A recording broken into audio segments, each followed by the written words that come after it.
Alam mo, hinila niya ako diretso hanggang nasubsob yung mukha ko talaga dito sa may-ari part niya. Pagkatapos nun, ginanyan niya yung ulo ko talaga. Sinubsob niya yung ulo ko sa may-ari niya. Hinihilat niya yung buhok ko dito, isang kamay niya, tapos yung isang kamay niya dito. Ginaganon-ganon niya ako sa may-ari niya. Sobrang pula ko na nung iyak ako ng iyak. Sumigaw na ako, sabi ko, kalas. Baba, Miss Gina, Sarah, Miss ko. Isang buwan para makabili ako nang hindi nila alam. Kasi ganito kasi yun, guys. Yung naranasan ko kasi dito, tahimik lang ako. Alam ng pamilya ko yun. Pero sinabihan ko sila, wag silang mangialam. Tahimik lang din sila. Laban ko to, buhay ko to.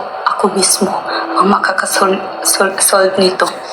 Kaya ito kasi ang ulaga ang tatay nila. Araw-araw ko yan pinapakain. Manyak kasi, guys. Minamanyak ako ba? Alam mo yung every time, not always, may times talaga na umaandar yung pagiging manyak niya. Tapos doon siya mostly sa labas. Ating kababayan ngayon ang may ganitong karanasan sa kanyang naging amo. Guys, alam nyo, na ano ako, parang sumakit ang ulo ko kasi, katulad niya, no? Sabi niya, hindi siya nagsumbong sa agency, walang nakakalam sa problema niya, ginusto niyang sarili niya yung problema niya, at sinabi niya sa pamilya niya na, huwag silang makialam, tahimik lang sinalaban ko to.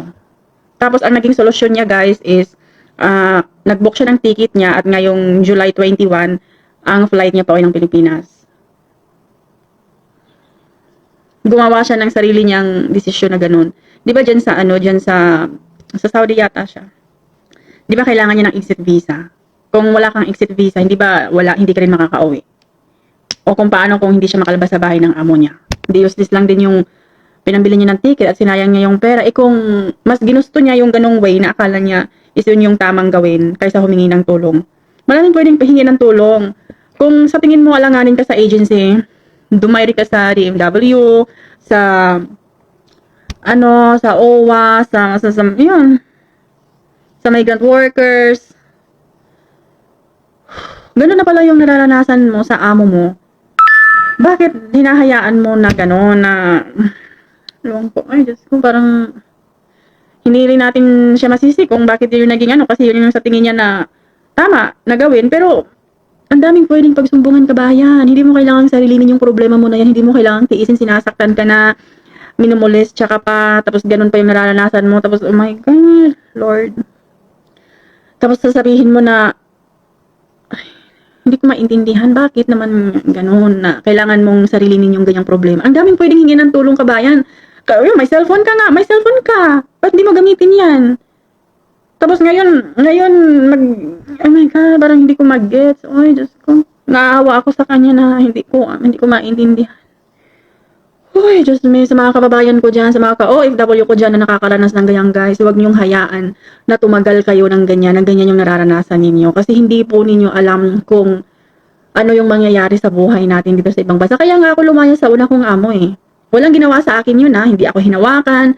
Wala, nagpapakita lang. Alam mo, maghubad-hubad sa harap ko. Pero lumayas ako, guys. Pero hindi ako nag-over the backwood, Nag-iska po ako. Nung panahon namin 21 years ago, wala kaming cellphone, guys. Wala kaming cellphone. As in, wala. Ngayon, ang luwag-luwag na may mga cellphone na kayo. Huwag niyong hintayin na tumagal kayo ng ganyan, na hindi kayo makapag-isip ng maayos kung anong dapat gawin. Una sa lahat, humingi ka ng tulong kung alam mo na ganyan yung nararanasan mo. Humingi ka ng tulong.